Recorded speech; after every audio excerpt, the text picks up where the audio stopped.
আসসালামু আলাইকুম। স্বাগতম সবাইকে আজকের টিউটোরিয়াল ক্লাসে। আজকের বিষয় হচ্ছে আন্তর্জাতিক বিষয়াবলী। সাধারণ জ্ঞানের আন্তর্জাতিক বিষয়াবলী থেকে আজকে আমরা যে টপিক নিয়ে আলোচনা করব সেই টপিকের নাম হচ্ছে জাতিসংঘ। তো বন্ধুরা, ক্লাসটি শুরু করার পূর্বে ছোট্ট একটা রিকোয়েস্ট, আপনারা যদি আমার চ্যানেলে নতুন হয়ে থাকেন তাহলে চ্যানেলটি সাবস্ক্রাইব করুন এবং প্রতিদিনের নতুন নতুন ভিডিওর নোটিফিকেশন পেতে পাশে থাকা বেল আইকনটিতে প্রেস করুন। চলুন বন্ধুরা, ক্লাসটি শুরু করি। জাতিসংঘের ইংরেজি নাম হচ্ছে ইউএন বা ইউনাইটেড নেশনস, আর ইউনাইটেড নেশনস এর বাংলা হচ্ছে জাতিসংঘ। জাতিসংঘ প্রতিষ্ঠিত হয় 1945 সালের 24 অক্টোবর।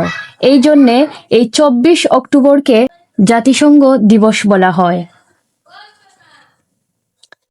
জাতিসংঘের নামকরণ করেন প্রেসিডেন্ট রুজভেল্ট। আর জাতিসংঘ প্রতিষ্ঠিত হয় মোট 51টি দেশ নিয়ে। জাতিসংঘের বর্তমান সদস্য হচ্ছে 193টি দেশ। বাংলাদেশ জাতিসংঘের 136তম সদস্য। বাংলাদেশ জাতিসংঘের সদস্যপদ লাভ করে 1974 সালের 17 সেপ্টেম্বর।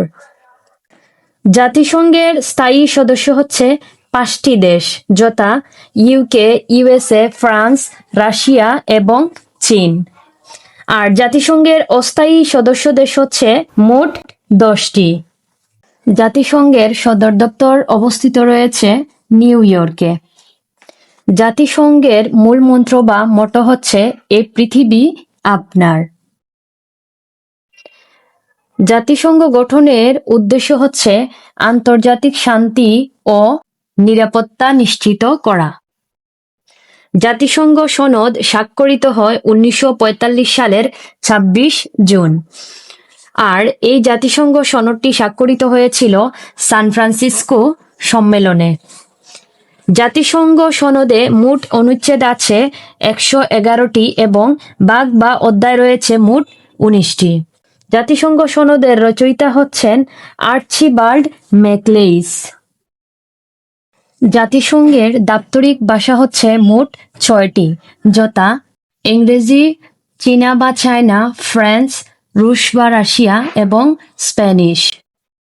তবে জাতিসংঘ সচিবালয়ে ইংরেজি ও ফ্রান্স বা ফরাসি ভাষা সবচেয়ে বেশি ব্যবহৃত হয়, আর এই জন্য এই দুটি ভাষাকে জাতিসংঘের কার্যকরী ভাষা বলে। জাতিসংঘের প্রথম মহাসচিব ছিলেন ট্রিগভেলি লাই। তিনি ছিলেন নরওয়ের অধিবাসী। আর জাতিসংঘের বর্তমান মহাসচিবের নাম হচ্ছে অ্যান্টোনিও গুতারেস। তিনি হচ্ছেন পর্তুগালের অধিবাসী। এ পর্যন্ত মোট 9 জন ব্যক্তি জাতিসংঘের মহাসচিব হিসেবে নির্বাচিত হয়েছেন।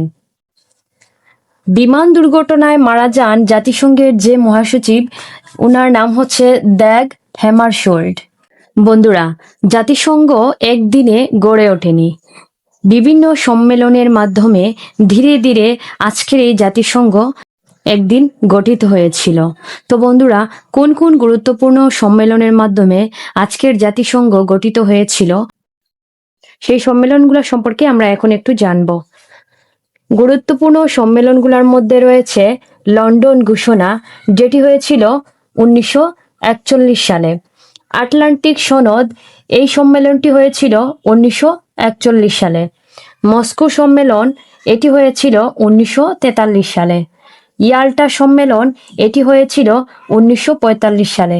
এবং লাস্ট অফ অল যে সম্মেলনটা হয়েছিল সেটা ছিল সান ফ্রান্সিসকো সম্মেলন, আর এটা হয়েছিল 1945 সালে। আর এই সান ফ্রান্সিসকো সম্মেলনের মাধ্যমে জাতিসংঘ গঠিত হয়েছিল। বন্ধুরা, আমরা এখন বিগত কয়েকটি প্রশ্ন আলোচনা করব। আর বিগত কয়েকটি প্রশ্ন আলোচনা করলে আপনারা প্রশ্নের প্যাটার্ন সম্পর্কে সহজে ধারণা পাবেন এবং আসন্ন যে কোনো চাকরি পরীক্ষা বা সামনে যে কোনো চাকরি পরীক্ষার জন্য আপনারা এই প্রশ্নগুলা রিভিশনও সহজে দিতে পারবেন। এবং কোন সালে কোন কোন পরীক্ষায় এই প্রশ্নগুলো এসেছিল সেই তথ্যগুলা একসাথে সন্নিবেশিত করা হয়েছে। তো বন্ধুরা, চলুন আমরা বিগত প্রশ্নগুলো একটু দেখে নিই। প্রথম প্রশ্ন হচ্ছে, কত সালে জাতিসংঘ প্রতিষ্ঠিত হয়? আর এই প্রশ্নের উত্তর হচ্ছে 1945 সালে। এই প্রশ্নটি ছিল ৩৬তম বিসিএস পরীক্ষা সহ আরো বিভিন্ন 11টি চাকরি পরীক্ষায়। এর পরের প্রশ্ন হচ্ছে জাতিসংঘ দিবস পালিত হয় কবে? উত্তর হবে ২৪শে অক্টোবর। আর এই প্রশ্নটি এসেছিল মোট 11টি চাকরি পরীক্ষায়। এর পরের প্রশ্ন হচ্ছে জাতিসংঘ নামকরণ করেন কে? এই প্রশ্নের উত্তর হবে প্রেসিডেন্ট রুজভেল্ট এবং এই প্রশ্নটি এসেছিল ৪১তম বিসিএস পরীক্ষায়। এর পরের প্রশ্ন হচ্ছে বাংলাদেশ জাতিসংঘের কততম সদস্য? এই প্রশ্নের উত্তর হবে ১৩৬তম আর এই প্রশ্নটি এসেছিল ৪০তম বিসিএস পরীক্ষায়। এর পরের প্রশ্ন হচ্ছে জাতিসংঘ কোন সালে প্রতিষ্ঠিত হয়? এই প্রশ্নের উত্তর হবে ১৯৪৫ সালে আর এই প্রশ্নটি এসেছিল ৩৬তম বিসিএস পরীক্ষায়। এর পরের প্রশ্ন হচ্ছে ১৯৪৫ সালে প্রতিষ্ঠাকালীন সময়ে জাতিসংঘের মোট কতটি সদস্য রাষ্ট্র ছিল? এই প্রশ্নের উত্তর হবে ৫১টি রাষ্ট্র এবং এই প্রশ্নটি এসেছিল ৩৮তম বিসিএস পরীক্ষায়। এরপরের প্রশ্ন হচ্ছে জাতিসংঘের বর্তমান সদস্য সংখ্যা কত? এই প্রশ্নের উত্তর হবে ১৯৩টি আর এই প্রশ্নটি এসেছিল ২৩তম বিসিএস পরীক্ষায়। এরপরের প্রশ্ন হচ্ছে জাতিসংঘ কোন সালে প্রতিষ্ঠিত হয়? উত্তর হবে ১৯৪৫ সালে আর এই প্রশ্নটি এসেছিল ৩৬তম বিসিএস পরীক্ষায়। এরপরের প্রশ্ন হচ্ছে ইয়াল্টা কনফারেন্সের লক্ষ্য ছিল কি? উত্তর হবে জাতিসংঘ প্রতিষ্ঠা করা আর এই প্রশ্নটি এসেছিল ৩৬তম বিসিএস পরীক্ষায়। এরপরের প্রশ্ন হচ্ছে কোন পরিষদের সুপারিশক্রমে জাতিসংঘে নতুন সদস্য নিয়োগ করা হয়? আর এই প্রশ্নটির উত্তর হবে নিরাপত্তা পরিষদের সুপারিশক্রমে আর এই প্রশ্নটি এসেছিল ২৭তম বিসিএস পরীক্ষায়। এরপরের প্রশ্ন হচ্ছে জাতিসংঘের প্রথম মহাসচিব কে ছিলেন? উত্তর হবে ট্রিগভ্যালি লাই আর তিনি ছিলেন নরওয়ের অধিবাসী আর এই প্রশ্নটি এসেছিল ২৬তম বিসিএস পরীক্ষায়। তো বন্ধুরা আজকের ক্লাসটি ছিল এতটুকুই। পরবর্তী টিউটোরিয়াল হবে জাতিসংঘের মূল অঙ্গ সংগঠনের ওপর ইনশাআল্লাহ। ততক্ষণ পর্যন্ত ভালো থাকবেন। ধন্যবাদ। আল্লাহ হাফেজ।